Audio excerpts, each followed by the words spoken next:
भस्म कर दिया काल को। सावन में जरूर पढ़े यह कथा, मिलेगा आपको अपार पुण्य।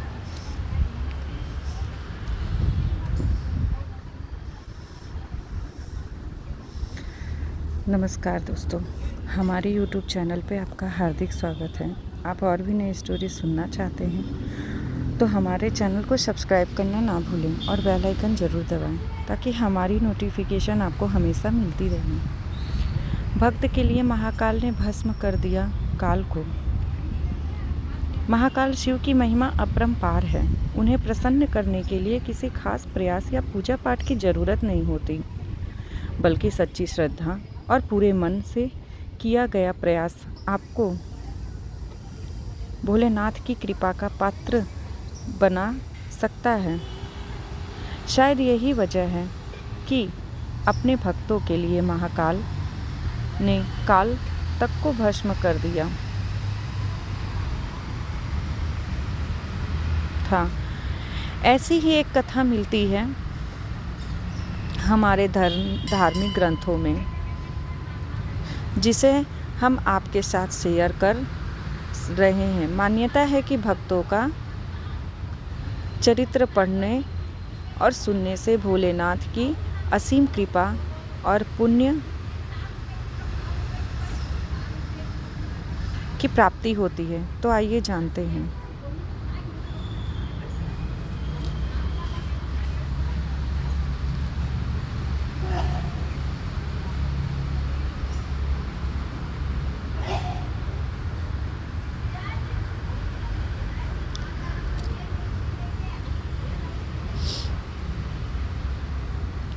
स्वयं महाकाल के पुत्र कार्तिकेय ने सुनाई थी यह कथा।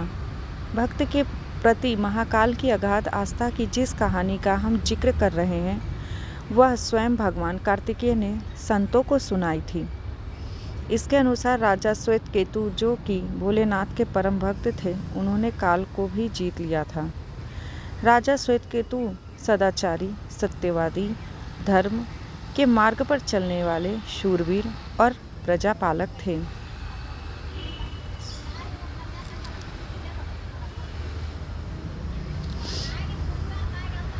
वह अत्यंत ही निष्ठा और प्रेम भाव से प्रजा का पालन और अगाध आस्था और श्रद्धा भाव से शिव भक्ति करते थे। उनके इस भक्ति भाव से महाकाल अत्यंत प्रसन्न थे। उनकी कृपा से श्वेतकेतु के राज्य के लोग दुख, दरिद्रता, अकाल मृत्यु और महामारी से अछूते थे।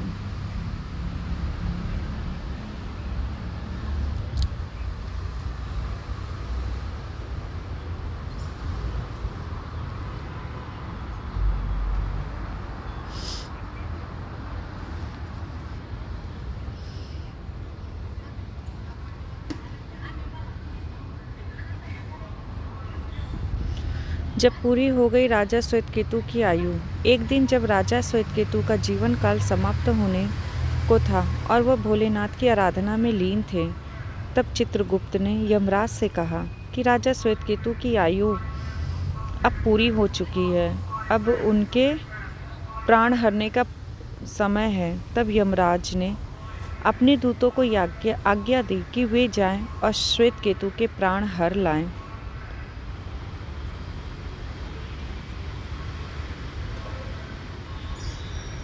यमदूत राजा श्वेतकेतु के पास पहुँचे तो वह शिव मंदिर में थे। दूत बाहर ही खड़े हो गए। श्वेतकेतु गहरे ध्यान में थे। बहुत देर हो गई, न श्वेतकेतु का ध्यान टूटा, न यह दूत हिले। दूत बिना अपने काम किए खड़े रहे। जब वे वापस नहीं पहुँचे तो यमराज ने विलंब होते देखा तो काल दंड संभाला और खुद चल पड़े।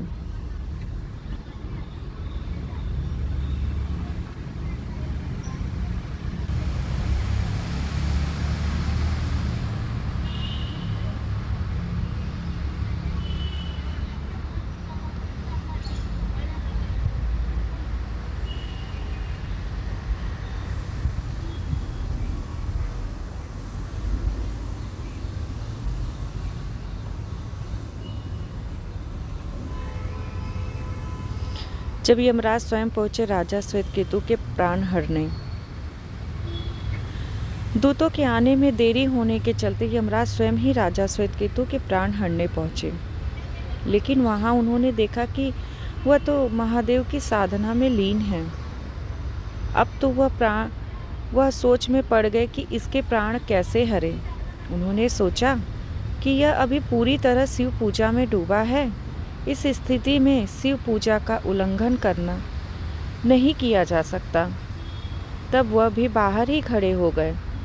उधर जैसे ही काल की इसकी सूचना मिली तो उन्होंने तलवार निकाली और शिव मंदिर में जा घुसे। काल ने देखा कि राजा श्वेतकेतु अभी भी भगवान शिव के लिंग स्वरूप के सामने बैठे ध्यान मग्न हैं। वह झटपट आगे बढ़ा और जैसे ही उसने राजा श्वेतकेतु का सिर काटने के लिए तलवार उठाई, शिव ने अपना तीसरा नेत्र खोलकर काल की ओर देखा।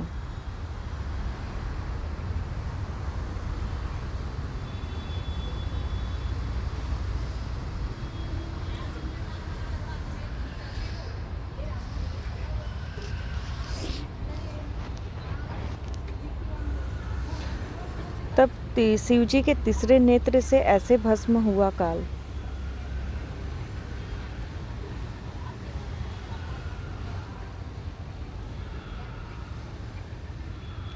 भोलेनाथ का तीसरा नेत्र खुलते ही काल वहीं राजा श्वेतकेतु के सामने जलकर भस्म हो गया। थोड़ी देर बाद जब राजा श्वेतकेतु का ध्यान टूटा तो उन्होंने अपनी आंखें खोली तो राख में बदल चुके थे। काल को देखा। उन्हें चिंता हुई कि यह कौन है और क्या है। श्वेतकेतु ने भगवान शिव से पूछा, हे भोलेनाथ, ये किसकी राख है? इसे किसने और क्यों जलाया? तब भोलेनाथ ने बताया कि यह काल था जो कि तुम्हारे प्राण हरने आया था।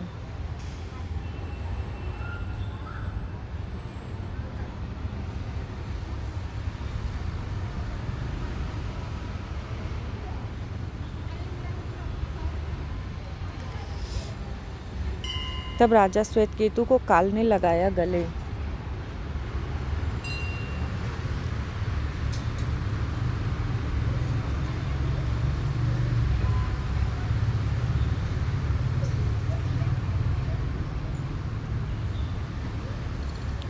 राजा श्वेतकेतु ने कहा कि हे महाकाल, यह तो आपकी ही आज्ञा से तीनों लोक में विचारता है, लोक को नियंत्रण में रखता है। इसी के भय से तो लोग पुण्य कार्य करते हैं। आप इन्हीं अतिशीघ्र जीवन दान दे दें।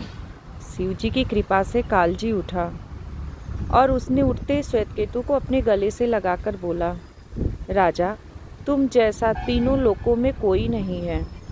तुमने तो अजय काल को भी जीत लिया।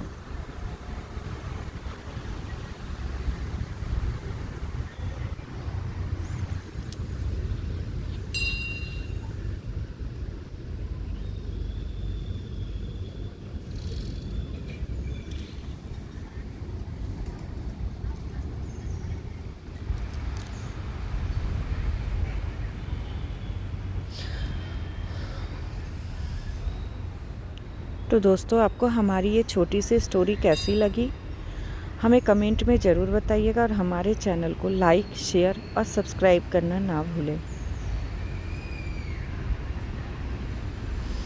आपका बहुत बहुत धन्यवाद हमारी ये स्टोरी सुनने के लिए।